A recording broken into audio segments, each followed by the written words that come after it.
Hello friends, मेरा नाम विकास है और बहुत बहुत स्वागत है आपका CS विद VK में। दोस्तों, आज की इस वीडियो में हम लोग एक प्रोग्राम बनाने वाले हैं जिसमें हमको यूजर से इनपुट करना है एलिमेंट्स एरे के अंदर एंड हमको फाइंड करना है लार्जेस्ट एंड स्मॉलेस्ट एलिमेंट, या फिर इसको बोल सकते हैं maximum and minimum element. Okay, तो सबसे पहले हम लोग यहाँ पे एक एग्जांपल से समझ लेते हैं कि आखिर हम लोग इसको करेंगे कैसे। उसके बाद हम लोग इसको प्रोग्रामेटिकली इम्प्लीमेंट करेंगे। तो हमारे पास यहाँ पे एक एरे होगा और इस एरे के अंदर कुछ एलिमेंट्स होगा। जैसे मैं लिख लेता हूँ 12, 10, 0, 5, 32 एंड 6।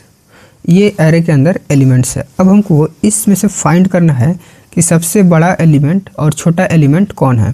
अगर हम लोग बड़ा एलिमेंट्स के लिए अगर लॉजिक देख लेंगे तो छोटा एलिमेंट्स के लिए भी समझ जाएंगे इजीली। तो मैं यहाँ पे बड़ा मान के चलता हूँ।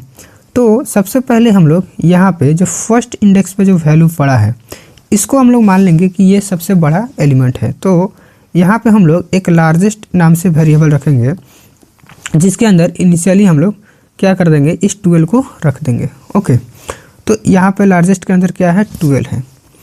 अब हम लोग ऐसे ही नहीं बता सकते कि यही सबसे बड़ा एलिमेंट है, हमको कुछ वेरीफाई करना पड़ेगा। तो इसके लिए मैं क्या करूँगा कि इस 12 को इस एरे के जो बाकी सारे एलिमेंट हैं इनसे कंपैरिजन करूँगा।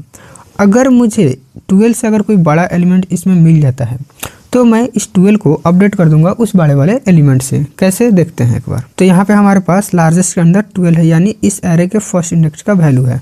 अब हम लोग इसका कंपैरिजन करेंगे इसके बाद में जितने भी एलिमेंट्स है। तो हम लोग इस एरे को यहाँ से रीड करेंगे। तो अब हम लोग चेक करेंगे कि 12 से बड़ा ये वैल्यू है क्या, 12 से है क्या बड़ा। तो ये जो 10 है 12 से बड़ा नहीं है। तो अब हम लोग आगे बढ़ेंगे और फिर से 12 का कंपैरिजन इस 0 वाले वैल्यू से करेंगे। तो यहाँ पे इसका कंपैरिजन करेंगे तो ये भी बड़ा नहीं है। अब हम लोग इसका कंपैरिजन 5 से करेंगे। 12 का कंपैरिजन अब हम लोग 5 से करेंगे तो ये भी नहीं है। अब हम लोग यहाँ पे 12 का कंपैरिजन अब 32 से करेंगे। तो यहाँ पे 12 से बड़ा है 32। तो अब हम लोग लार्ज को अपडेट कर देंगे किससे, 32 से। अब लार्ज के अंदर क्या है, 32।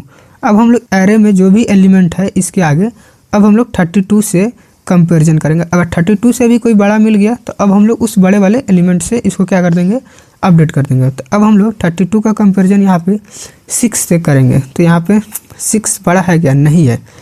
ओके, तो अब हमने यहाँ पे इस एरे के सारे एलिमेंट्स को रीड कर लिया है और यहाँ पे चेक भी कर लिया है। अब फाइनली लार्ज के अंदर क्या है, 32। तो फाइनल रिजल्ट मेरा क्या हो जाएगा, 32।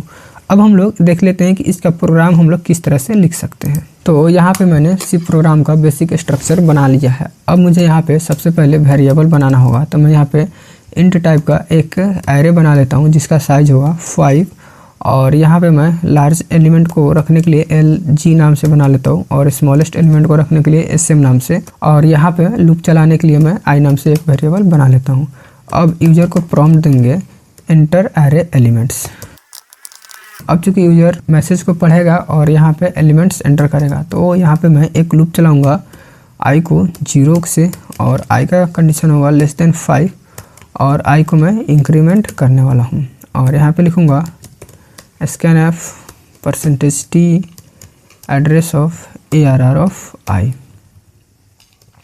अब मैंने एरे के अंदर 5 डेटा रीड कर लिया। अगर दोस्तों आपको एरे के अंदर डेटा रीड नहीं करने आता और उसको प्रिंट नहीं करने आता तो आप मेरे प्रीवियस वीडियो को देख सकते हैं, उसका लिंक आपको डिस्क्रिप्शन में मिल जाएगा, या फिर आप प्लेलिस्ट को चेक कर सकते हैं। अब मुझे इसमें फाइंड करना है लार्जेस्ट को। तो मैं यहाँ पे लार्जेस्ट के अंदर ARR ऑफ 0 यानी फर्स्ट इंडेक्स का वैल्यू को रख दूंगा जैसा कि हम लोगों ने देखा था, और इसी तरह मैं SM के अंदर 0 वाले इंडेक्स का वैल्यू रख दूंगा। अब यहाँ पे लूप चलाऊंगा कहाँ से, 1 से, और I का कंडीशन होगा <5 और I को मैं यहाँ पे इंक्रीमेंट करने वाला हूँ। और यहाँ पे मैं चेक करूँगा इफ़ जो लार्ज के अंदर डेटा है क्या इससे भी बड़ा डेटा है क्या ARR ऑफ I के अंदर। अगर है तो LG यानी लार्ज के अंदर आप अपडेट कर दें ARR ऑफ I का डेटा। इस तरह से मेरा चेकिंग होगा। और इसी तरह मैं स्मॉलेस्ट के लिए चेक करूँगा। तो लिखूँगा एसएम में जो डेटा है क्या इससे भी छोटा है क्या डेटा ARR ऑफ आई के अंदर? अगर है तो आप एसएम को अपडेट कर दें ARR ऑफ आई से। और यहाँ पे फाइनली हमारे पास लार्जेस्ट एलिमेंट LG के अंदर और स्मॉलेस्ट एलिमेंट SM के अंदर आ चुका होगा। अब हमें इसे सिर्फ प्रिंट करना है, तो मैं लिखूँगा print F largest colon %t and smallest colon %t। और यहाँ पे LG का सबसे पहले वैल्यू दिखाऊंगा और दूसरा मैं SM का वैल्यू दिखाऊंगा और यहाँ पे मेरा मेन का बॉडी क्लोज होगा। अब मैं इस प्रोग्राम को कंपाइल एंड रन करता हूँ। तो ये प्रोग्राम मेरा सक्सेसफुली कंपाइल हो चुका है और रन भी हो चुका है। तो मैं यहाँ पे कुछ एलिमेंट डालता हूँ 12 3 4 0 89। तो यहाँ पे आप लोग देख सकते हैं कि लार्जेस्ट एलिमेंट 89 आ रहा है और स्मॉलेस्ट एलिमेंट 0। इसका मतलब ये है कि मेरा सक्सेसफुली प्रोग्राम चल रहा है। तो उम्मीद करता हूँ दोस्तों कि ये वीडियो आपको समझ आया होगा। यदि समझ आया है तो वीडियो को लाइक करें, शेयर करें एंड चैनल को सब्सक्राइब करें। Thank you.